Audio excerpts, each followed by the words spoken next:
hello students, we were doing official sample paper of session 2021 of class 10th standard mathematics.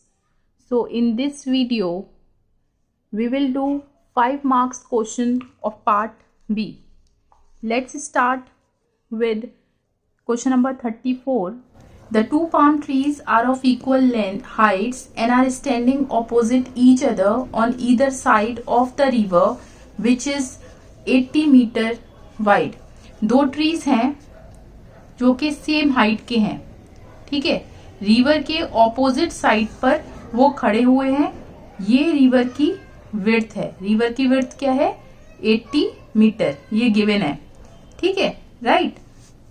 From a point O between them on the river, the angles of elevation of the top of the trees are 60 degree and 30 degree respectively. So एक point है O जहां से angle of elevation क्या है top of the trees का. एक का 60 degree है, मान लीजिए इसका 60 डिग्री है और दूसरे का 30 डिग्री है, ठीक है. ये ट्रीज के टॉप है, ठीक है. इसको हम नेम कर देते हैं A-B-O और ये C-D. तो हमें फाइंड क्या करना है? Find the height of the trees and the distances of the point O from the trees. तो हमें ये हाइट मालूम करनी है. CD और AB जो ट्री की हाइट है ये दोनों सेम है. H मालूम करना है. और ये जो पॉइंट O है इसका डिस्टेंस इस ट्री से और इसका डिस्टेंस इस ट्री से, मीन्स OB और OD फाइंड करना है. सो इन ट्राइंगल ABO 10-30 डिग्री क्या हो गया? Perpendicular over base. Question first, ठीक है.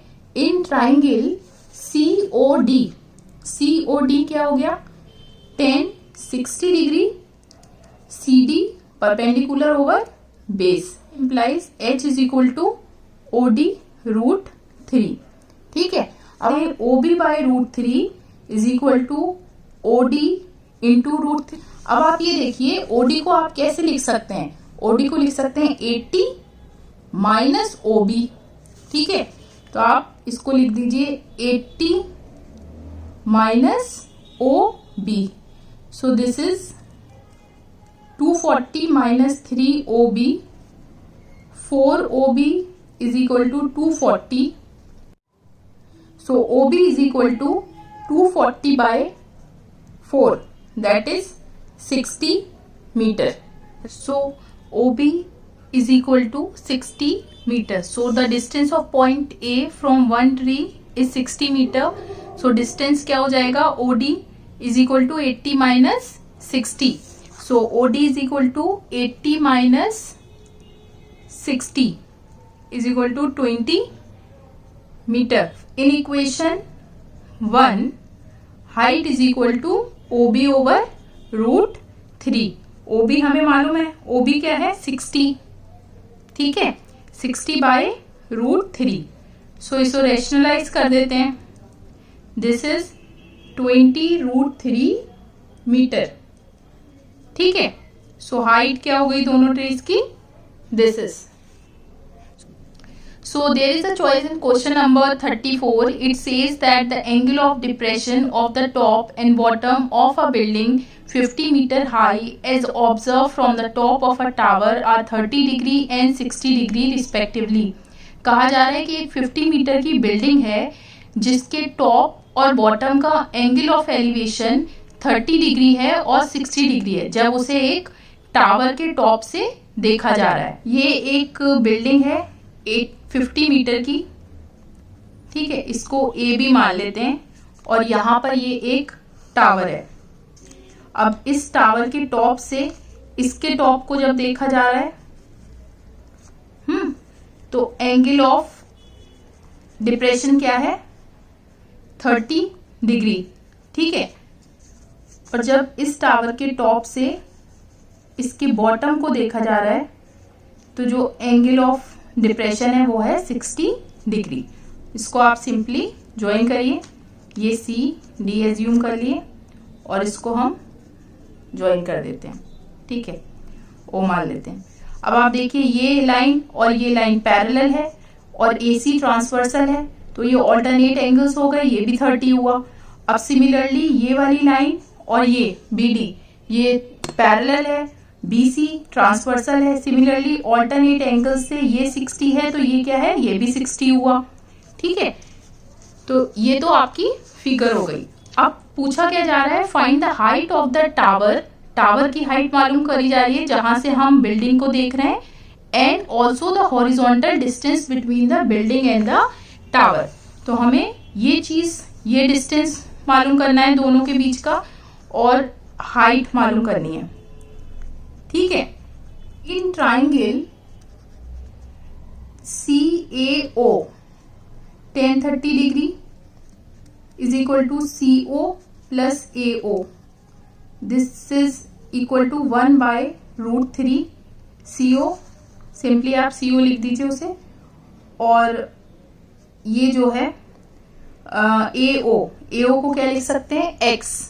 ठीक है, AO और BD इक्वल है, तो ये X हो गया। सो ये इक्वेशन आपकी, और CO, हाँ, तो CO को कैसे लिख सकते हैं कि जो बिल्डिंग है वो है 50 मीटर की। ठीक है, तो ये भी 50 मीटर का हुआ। ये OD, तो आप CO को कैसे लिख सकते हैं, पूरी हाइट H है, H में से 50 माइनस कर दीजिए, तो CO क्या लिख सकते हैं, H minus 50 over X। So ये इक्वेशन हो गई 1 by root 3 is equal to H minus 50 over X। This is equation 1। In triangle CBD tan 60 क्या हो गया, CD over BD, root 3 is equal to H over X, तो H क्या हो गया, रूट 3X। ये इक्वेशन 2 हो गई। अब इक्वेशन 2 की वैल्यू आप H को रूट 3X इसमें रख दीजिए। सो सिंपली क्या, 3। अब आप हाइट देखिए, हाइट क्या हो जाएगी, हाइट हो गई टावर की 75 metre. So these are the required values. Question number 35, water is flowing through a cylindrical pipe of internal diameter 2 centimeter into a cylindrical tank of base radius 40 centimeter at the rate of 0.7 meter per second। कहा जा रहा है कि water एक cylindrical pipe के through, जिसका diameter 2 centimetre है, flow कर रहा है एक सिलेंड्रिकल टैंक में। उस टैंक का रेडियस जो है, बेस रेडियस 40 सेंटीमीटर है, और वाटर जिस रेट से फ्लो कर रहा है वो ये है कि 1 सेकेंड में 0.7 मीटर फ्लो करता है उस सिलेंड्रिकल टैंक में। मीन्स 1 सेकेंड में 0.7 मीटर वो सिलेंड्रिकल टैंक भर जाता है। By how many time will the water rise in the tank in half an hour? तो आपको ये मालूम करना है कि कितना पानी फिल हो जाएगा उस टैंक में आधे घंटे में। मीन्स 30 मिनट्स में कितना पानी किस हाइट तक उस सिलेंड्रिकल टैंक में भर जाएगा। सिलेंड्रिकल टैंक है जिसका बेस रेडियस 40 सेंटीमीटर है। एक सिलेंड्रिकल पाइप के थ्रू पानी फ्लो कर रहा है, इसका रेडियस 1 सेंटीमीटर है, और पानी 0.7 मीटर पर सेकंड के रेट से फ्लो कर रहा है। अब जब ये पानी फ्लो कर रहा है तो हमें मालूम करना है कि आधे घंटे में ये मान लीजिए इतना पानी फिल हो गया, तो किस हाइट तक हो गया, ये हाइट हमें मालूम करनी है, H। We have to find H। ठीक है, तो अब आप देख रहे हैं कि यहाँ तो ये रेडियस दोनों के सेंटीमीटर में है, और रेट जो है पानी का वो दिया हुआ है मीटर में। तो आप इसको सिंपली लिख सकते हैं सेंटीमीटर में कन्वर्ट करने के लिए 0.7 इंटू 100, 0.7 इंटू 100 सेंटीमीटर पर सेकेंड। ठीक है, तो ये हो गया 70 सेंटीमीटर पर सेकेंड। हमेशा इस तरह के क्वेश्चन सॉल्व करने में आप सबसे पहले यूनिट को जरूर ध्यान में रखिएगा कि यूनिट सब चीजों की सेम है या नहीं। अगर सेम नहीं है तो सबसे पहले काम ये है कि आप यूनिट को सेम करें, उसे एक पर्टिकुलर यूनिट में कन्वर्ट करें। सो देखिए कि वॉल्यूम जो होगा सिलेंड्रिकल पाइप का वो हो जाएगा पाई आर स्क्वायर H। R जो है वो 1 सेंटीमीटर स्क्वायर है, H क्या है आपका 70 सेंटीमीटर पर सेकेंड। तो ये हो गया 70 सेंटीमीटर क्यूब, इसका सेंटीमीटर और रेडियस का centimetre square, centimetre cube per second. Water flowing through the pipe in 1 second 70 centimetre cube. ठीक है, अब water flowing through the pipe in 60 second और 1 मिनट। ठीक है, कह सकते हैं। तो ये हो गया 70 इंटू 60, ये हो गया 4200 सेंटीमीटर क्यूब। ठीक है, now similarly water flowing in through the pipe in 30 minutes और हाफ आवर। ठीक है, तो ये हो गया 4200 इंटू 30, तो ये हो गया 0006 इतने सेंटीमीटर क्यूब पानी फ्लो करता है पाइप के थ्रू सिलेंडर में। ठीक है, अब हमें हाइट मालूम करनी है।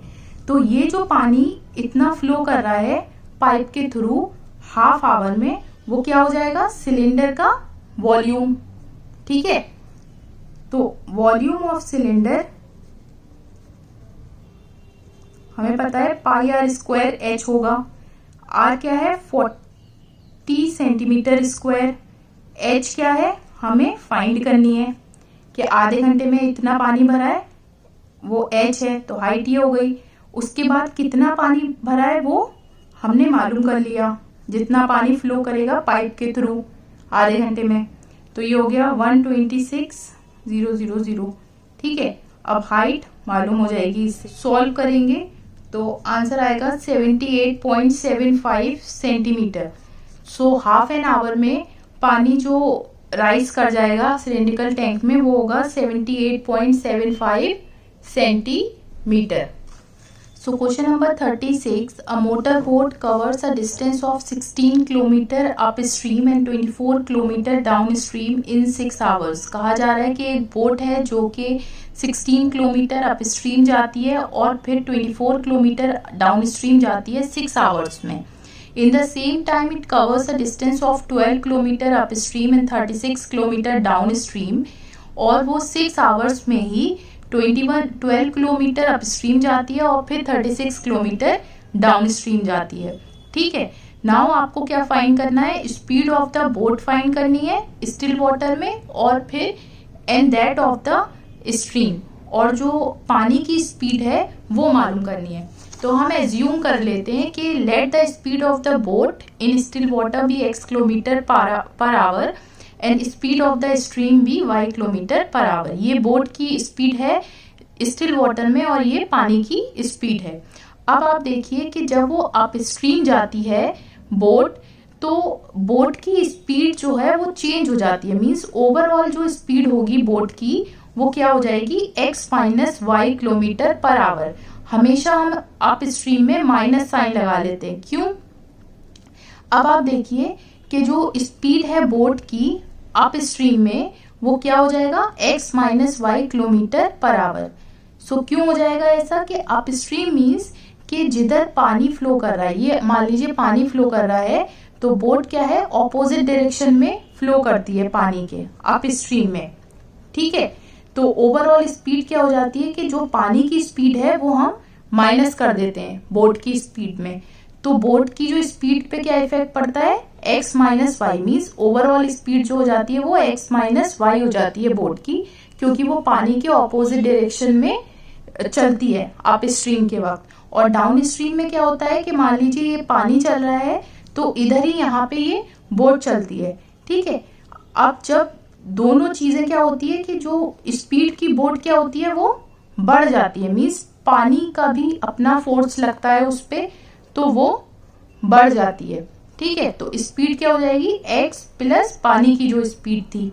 ठीक है, डाउन स्ट्रीम में हमेशा इसलिए ऐड हो जाता है क्योंकि वो सेम डायरेक्शन में बोट चलती है, और अप स्ट्रीम में क्या होता है कि वो ऑपोजिट डायरेक्शन में चलती है पानी के, इसलिए हमेशा हम पानी की स्पीड को माइनस कर देते हैं। नाउ सिचुएशन पहली दी हुई है कि जब वो 16 किलोमीटर अप स्ट्रीम चलती है और 20 किलोमीटर डाउन स्ट्रीम, तो 6 आवर्स लगते हैं। तो आप ये देखिए कि स्पीड क्या होती है, डिस्टेंस ओवर टाइम। सो टाइम क्या होगा, डिस्टेंस ओवर स्पीड। तो डिस्टेंस क्या है, 16 किलोमीटर अप स्ट्रीम चल रही है, और अप स्ट्रीम में स्पीड क्या हो जाती है, x माइनस वाई। फिर है 24 किलोमीटर गिवन है कि डाउन स्ट्रीम चल रही है, तो डिस्टेंस हो गया 24, स्पीड हो गई डाउन स्ट्रीम में x प्लस वाई, और कितना टाइम लग रहा है, ये टाइम है, ठीक है। तो टाइम क्या लग रहा है, 6 hours. Similarly 12 kilometre upstream, तो 12 इज द डिस्टेंस और x minus y is the speed, तो ये एक टाइम हो गया, ठीक है। फिर 36 किलोमीटर डाउन स्ट्रीम, तो 36 बाय x प्लस वाई, लेकिन सेम टाइम लग रहा है, क्वेश्चन में कहा जा रहा है कि सेम टाइम लग रहा है, ठीक है। तो हम 6 आवर्स मान लेते हैं। अब सिंपली आपको सॉल्व करना है, 1 ओवर x माइनस वाई को u ले लीजिए, 1 प्लस एक्स प्लस वाई को v ले लिए, तो इक्वेशन 1 क्या हो जाएगी, 16u plus 24v is equal to 6, 12u plus 36v is equal to 6। अब इन दोनों को सॉल्व करिए, इस इक्वेशन को 12 से मल्टीप्लाई करिए और इस इक्वेशन को 16 से, को आपने सॉल्व कर दिया। x आ गया है 8 किलोमीटर पर आवर, ये स्पीड हो गई बोट की स्टिल वाटर में, और y हो गया इस इक्वेशन से या इस इक्वेशन से किसी से भी आप निकालिए तो ये आएगा 4 किलोमीटर पर आवर, ये पानी की स्पीड हो गई। यही आपको रिक्वायर्ड स्पीड्स हैं, 8 किलोमीटर और y किलोमीटर। सो ये ऑफिशियल सैंपल पेपर था सेशन 2021 का of class 10th standard mathematics, जो कि कंप्लीट हो गया है। अब नेक्स्ट मैं आपको किसी और स्पेसिफिक पब्लिशर के सैंपल पेपर कराऊंगी और केस स्टडी क्वेश्चंस कराऊंगी। So for that please do subscribe my channel to stay in touch with my upcoming video. Till then, take care, stay safe.